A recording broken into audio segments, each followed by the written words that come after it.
If you've just arrived into a new city and are at an airport or a bus station, or in this case, a train station, how the heck do you get to where you need to go? Some places are super easy to get around, but depending on where you're traveling to, some places may be a lot trickier. In this video, I'm going to go through all of the strategies I use to travel around the world, starting with developing countries, where the instructions are basically laid out for you, and then moving into developing countries, and then finally undeveloped countries. Make sure to watch the undeveloped part because this is really where you have the difficulty in getting around the world. First things first, getting around in developed countries.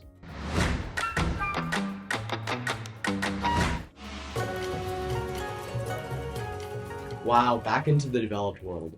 Let's imagine that you just arrived to your hotel in Tokyo, Japan, and you want to plan out how to travel to Kyoto. First of all, hey, good for you. Japan is incredibly well developed, so honestly, we can get most of our information from map apps, like Google Maps, Apple Maps, Move It, or 2GIS.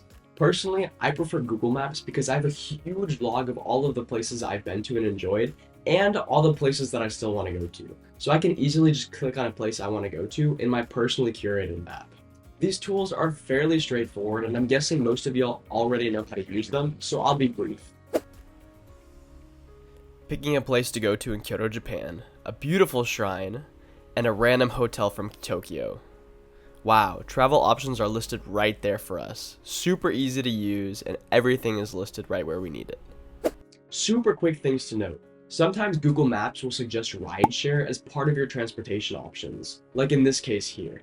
If you don't want this option, deselect this option by clicking the 3 dots in the corner and then selecting car. This is the same case if you don't want a bike either. Just know I'm slightly judging you. Just kidding, I'm not kidding. For booking tickets, my favorite platform to use is Omio because you get so many different options and you can see where directly to book with a third-party site or just book through the Omio app. Alright, now let's move on to developing countries where it gets a little bit harder to travel around.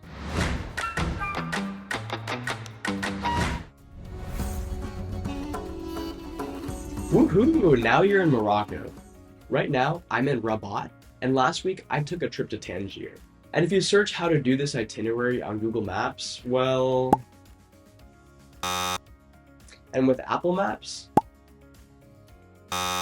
Maybe Omio?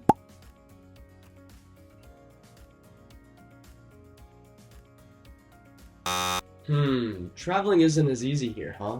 It may seem like Morocco doesn't have the best public transit infrastructure, but believe it or not, there are tram lines here in Rabat, and Morocco has the 7th fastest bullet train in the world. These popular mapping softwares don't cover all regions of the world, so while the transit is out here and exists, it's just a little bit harder to find.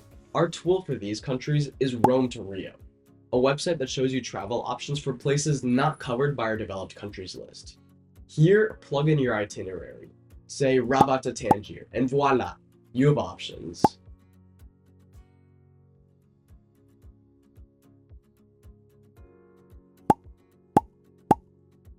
Just know, sometimes the schedules listed aren't always accurate, so make sure to check the third-party websites to confirm the time.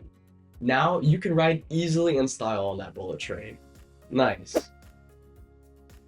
Alright, now let's move on to how to travel around undeveloped countries.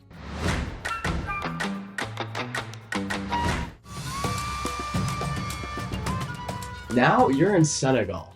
I was just here 2 weeks ago and used all of the strategies I'm about to cover to travel around the country and even to go to the Gambia. I also want to pause for a second and say that you can use all of the strategies in this video for developing countries, but you could probably only use the undeveloped strategies for the undeveloped countries and no other strategies are going to work. If you want to use another strategy for a developed country, have at it. Also, if you're going to an undeveloped country or developing country and are worried about getting sick from the street food, check out this video here. Now back to Senegal. Traveling through these parts of the world isn't as straightforward. Of course, travel options aren't going to be listed on Google Maps or another platform, so there are 2 different fields of thought you can take. The first is researching it before you go, and the second is figuring out when you get there. No matter which option you're going to choose, you're still going to have to do a little bit of figuring it out on your own anyway.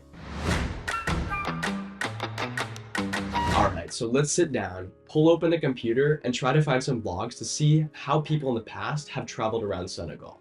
You're directed back and forth between different websites, probably are hearing outdated information, and may even have privacy concerns on certain websites.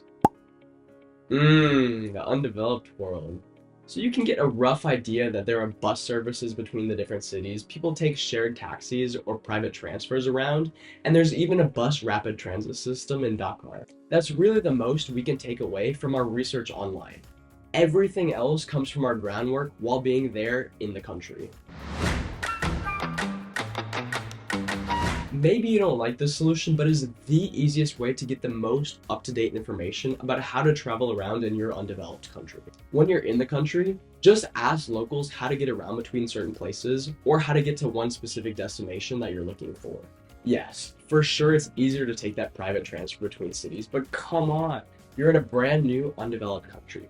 And getting around the way the locals do will at least give you a good story if nothing else. You gotta experience how they live. Just to further drive this point home, I want to share what I learned in person from asking people in Senegal and how I couldn't have done this on my own online beforehand. On-demand shared taxi service. Allo Taxi. Make sure to subscribe to the channel to keep updated with new travel advice and like the video if you've enjoyed the content this far. Buy Demdic tickets in person at least one day before you plan to go to make sure your tickets aren't lost online and you have a reserved spot.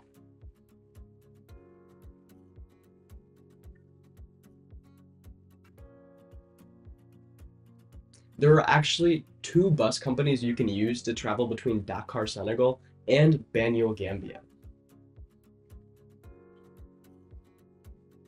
There are shared taxi stations in Dakar to get around to other cities.